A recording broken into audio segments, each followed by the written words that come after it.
এতে বসে মানে অঝরে কাঁদছি। আমাকে অভিষেক পাত্রী মেসেজ করেছিল, that was his first message, এবং ওখানেও লিখেছিল যে মানে feel rejected but then you also know যে আমি আর অভিষেক ব্যানার্জি একই ফ্ল্যাটে থাকতাম। আমরা দুজনে স্বামী স্ত্রী, তাই একই মালিকানায় আমরা এই ফ্ল্যাটটা কিনেছিলাম। আমি ভাবতেই পারছি না যে feel rejected but then you also. আমি এখন অভিষেক ব্যানার্জির সন্তানের মা হতে চলেছি।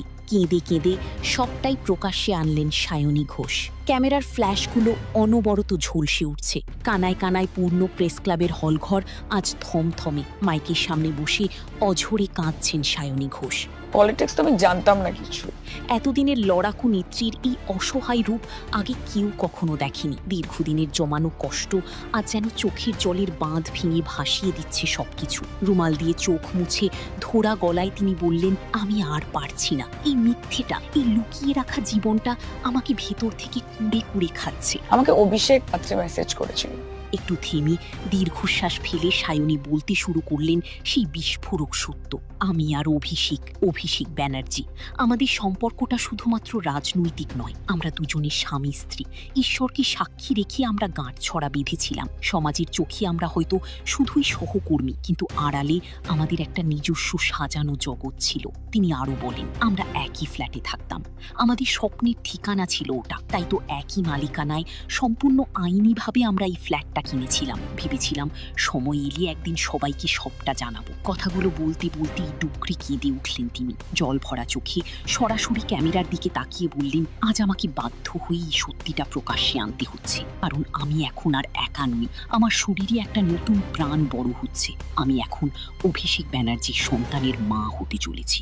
এই অনাগত সন্তানের ভবিষ্যতের কথা ভেবেই আজ আমাকে সবটা স্বীকার করতে হচ্ছে। আর কতদিন এই অন্ধকারে লুকিয়ে থাকা? আমার সন্তানের তো একটা বৈধ পিতৃ পরিচয় চাই। সে কেন এই রাজনীতির খেলার বলি হবে? সায়নীর এই কথাগুলো যেন তীব্র বিস্ফোরণের মতো ফেটে পড়ল। গোটা ঘর নিস্তব্ধ।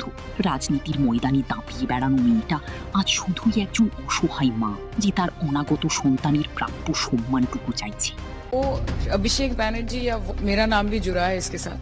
সবাইকে ট্যাগ করেছি এবং আমি জানিয়েছি যে एक ऐसा प्रॉपर्टी है जो अभिषेक ব্যানার্জি और সায়নী ঘোষের নাম पे এত ওপেনলি এরকম ভাবে প্রকাশ্যে যদি একজন মহিলাকে, একজন মহিলা সাংসদকে, একজন মহিলা রাজনীতিবিদকে এরকম থ্রেট দিতে পারেন, তাহলে ভারতবর্ষে মহিলারা কি ভরসায় থাকবে? সোশ্যাল মিডিয়া এবং বিভিন্ন মহলে হঠাৎ করেই একটি চাঞ্চল্যকর দাবি ঘিরে তোলপাড় শুরু হয়েছে, যা রীতিমতো আগুনের মতো ছড়িয়ে পড়েছে।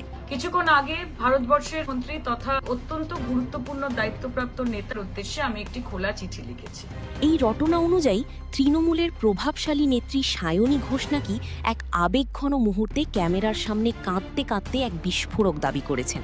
তার দাবি, তিনি অন্তঃসত্ত্বা এবং তার এই হবু সন্তানের বাবা আর কেউ নন, স্বয়ং অভিষেক ব্যানার্জি। এই মন গড়া কাহিনীতে আরও যোগ করা হয়েছে যে তারা দুজনে মিলে অনাগত সন্তানের ভবিষ্যতের কথা ভেবে ইতিমধ্যেই একটি বিলাসবহুল ফ্ল্যাট বুক করেছেন। ও অভিষেক ব্যানার্জি, মেরা নাম भी जुड़ा है इसके साथ।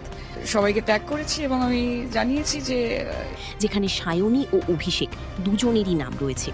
সায়নী নাকি ক্ষোভ ও কান্নায় ভেঙে পড়ে বলেছেন, অনেক হয়েছে, আর লুকিয়ে রাখা সম্ভব নয়। তাই তিনি সব প্রকাশ্যে আনলেন। অন্যদিকে এই ঘটনার পর থেকে অভিষেক ব্যানার্জি নাকি সম্পূর্ণ নীরব। আর তাতেই প্রশ্ন উঠছে, তবে কি অভিষেক এই সন্তানকে অস্বীকার করবেন?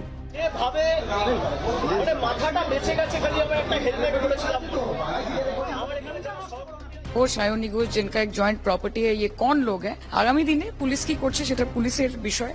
কেন তিনি এখনো মুখ খুলছেন না? তবে রাজনীতির আঙিনায় এমন মুখরোচক গল্প ছড়িয়ে পড়লেও